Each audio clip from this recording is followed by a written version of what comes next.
বিশ্বকাপের মঞ্চে প্রতিবেশী দুই দেশ প্রথমবার ইংল্যান্ডের মুখোমুখি হয়েছে স্কটল্যান্ড। আর এদিন ইংল্যান্ডের বিপক্ষে ব্যাটিং করতে নেমে স্কটল্যান্ডের দুই ওপেনার কি অসাধারণ শুরু করলো।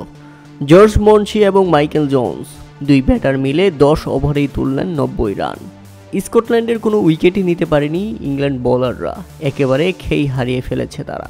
ক্রিস জর্ডান 2 ওভারে খরচ করেছেন 24 রান, 2 ওভারে 26 খরচ করেছেন আদিল রশিদ। ইংল্যান্ড বোলারদের যখন করুণ অবস্থা, সেখানে দুর্দান্ত স্কটল্যান্ড ব্যাটাররা। বৃষ্টি বিঘ্নিত ম্যাচে কয়েক দফায় বৃষ্টি হওয়ার পরেও তাদের ব্যাটে 4 ছক্কার ঝড়। স্কটল্যান্ড ব্যাটার মাইকেল জোন্স ছক্কাই তো ভেঙে দিলেন একেবারে স্টেডিয়ামের ছাদ।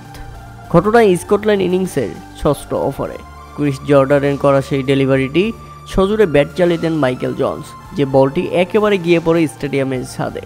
আর ছাদে থাকা সুলর প্যালেন মুহূর্তেই দুমড়ে মুচড়ে যায়, যেখানে ছক্কায় ব্যাপকভাবে খুশি ছিলেন এই দুই ব্যাটার।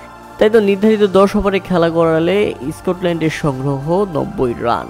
20টি আইনে ইংল্যান্ডের সামনে লক্ষ্য দাঁড়ায় 60 বলে 109, অর্থাৎ 10 ওভারে ইংল্যান্ডকে করতে হবে 109 রান।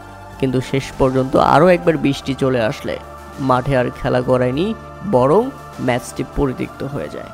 তাতে অনেকেই সামাজিক যোগাযোগ মাধ্যমে লেখালেখি করছে, বৃষ্টি মূলত এই দিন ইংল্যান্ডকে বাঁচিয়ে দিল, কারণ ক্রিকেট অনিশ্চয়তার খেলা।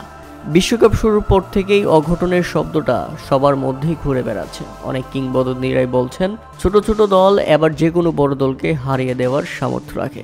সেটাই কেবল প্রমাণ করতে যাচ্ছিল স্কটল্যান্ড। তবে বৃষ্টির বাধায় এদিন বেঁচে গেল ইংল্যান্ড। প্রিয় দর্শক, আপনি কি মনে করছেন, ইংল্যান্ড কি আজ জিততে পারত? আপনাদের মতামত অবশ্যই আমাদের কমেন্ট করে জানাবেন।